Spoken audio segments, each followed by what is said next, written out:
Այ տնաշեններ, գոնե նենց բան ասեք, որ մարդիկ հավատան էլի։ Մի շարք սոցիալական կայքերում այսպիսի տեղեկատվություն է տարածվել, թե իբր թե Հայաստանի Հանրապետության վարչապետ Նիկոլ Փաշինյանը հավանություն է տվել ապրիլի 7-ին ԼԳԲՏ-ի այդ շքերթին ու այդ ամեն ինչին ու սենց ասած պարոն Փաշինյանը այդ ամեն ինչի կողքին է ու իրանց աջակցումը։ Ես հասկանում եմ, որ դուք էլ չգիտեք որտեղից մի բան գտնեք պարոն Փաշինյանի վրա, որ գոնե կարենակ մի քիչ խոսակ, 1%, 2%, լավ 3% ձայն հավաքեք գալիք ընտրություններում։ Դրա համար խոդի եք գցել արդեն, էլ չգիտեք որ կողմից ինչ անեք, WhatsApp-ներ եք ստեղծում Պաշտոնյաների անունով կեղծ մարդկանց գրում։ Հիմա էլ էս մի բանը, ժողովուրդ ջան, սիրելի հայրենակիցներ ջան, եկեք լինենք անկեղծ, պաշտոնական կայքերում,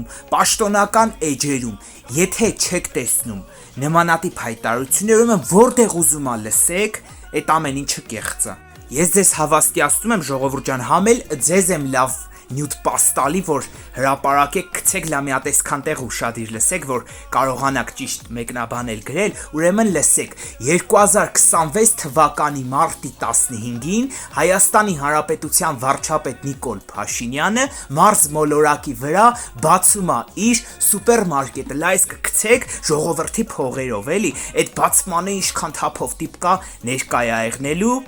так что ես էլ իմ կողմից ձեզ նվեր էլի մի հատ գցեք, չի կարելի, թարգեք իրոք էլի, լավ եք էլի, այդ նյութերը որտեղից եք վեր ունում, թարգեք, վերջում էլ կասեմ ընդամենը մեկ բան ու ավարտենք տեսանյութը, կեցե Հայաստանի Հանրապետությունը, կեցենք մենք, Նիկոլ վարչապետ եւ ժողովուրդ ջան իրար հետ, բռնած իրար հետ միջև վերջ գնում ենք առաջ, պետքա համախմբված եղնենք։